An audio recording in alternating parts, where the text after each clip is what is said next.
Did Adam Sandler watch A Million Ways to Die in the West and thought, man, this movie's just too funny?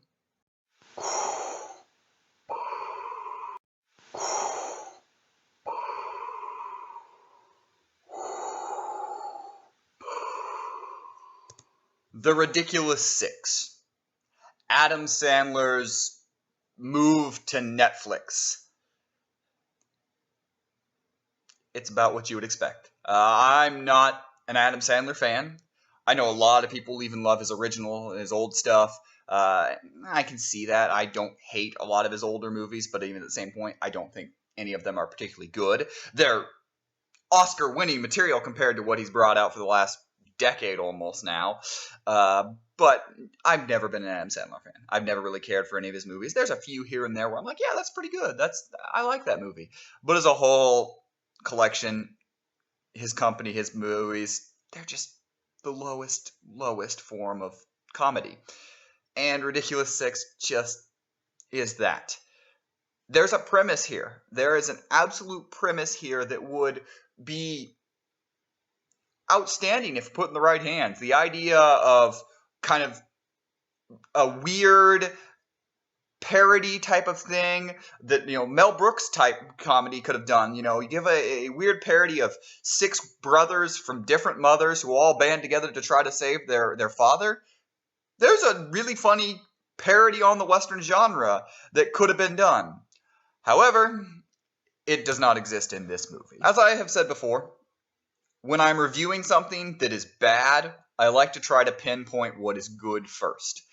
And in this movie, there's one good thing in this movie, and that's Nick Nolte. Nick Nolte played Adam Sandler and the rest of the Ridiculous Six's father, and he pulls it off really well. He plays this bandit who maybe is good, maybe is bad, has done a lot of terrible things, but also maybe he's got a good heart, villainish character, and he does it really, really well. The unfortunate part is he's barely in the movie. He's in the beginning and the end, and that's about it. There's a lot of other great actors that show up in this movie. None of them really stick. Harvey Keitel shows up, and you can tell he really is trying, but his character is just so bleh. You get John Turturro, no surprise, Adam Sandler movies. You get several other, you get John Turturro was the big one that I was looking forward to, but you got like Jorge Garcia, Luke Wilson. Those are both good actors. You've got Danny Trejo, who is a very good actor. There's actors that are good left and right in this, and there's even funny guys in this that actually usually are funny. But in the end, very, very little of this movie is funny. Now, when Adam Sandler is at his best, it's usually when he is willing to kind of be a little more over the top in certain areas, and actually act. Well, he didn't act in this movie. It was just sleepwalking. I understand he's trying to play a white man raised by a Native American, and he's supposed to be Native American, or the way they have it, and he's bland.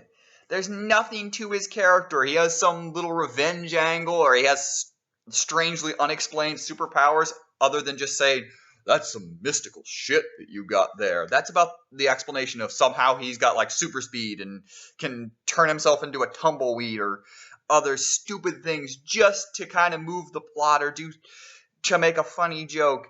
In the end, it's a bad performance. Other actors are trying. Jorge Garcia's there. I love Jorge Garcia from Lost fame, but he just kind of is there, doesn't really do much.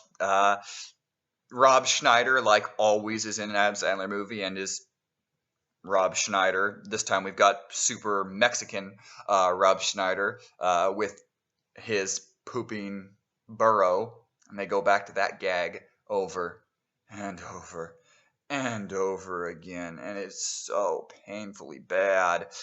You've got Luke Wilson, who is a solid actor, really not doing much. You got, who else was in The Ridiculous Six? Taylor Lautner.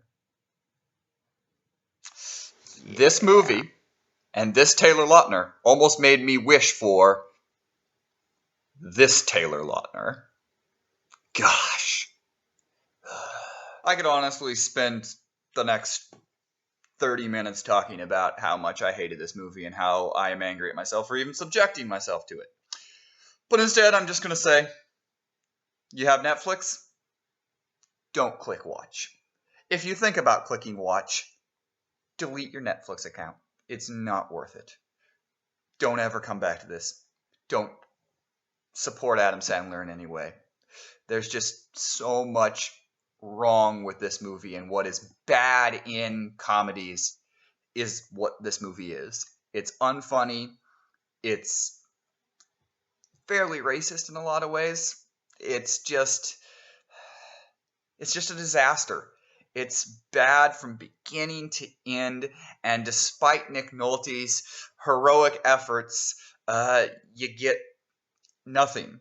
You get Vanilla Ice playing Mark Twain, because everybody wanted that. Just skip it.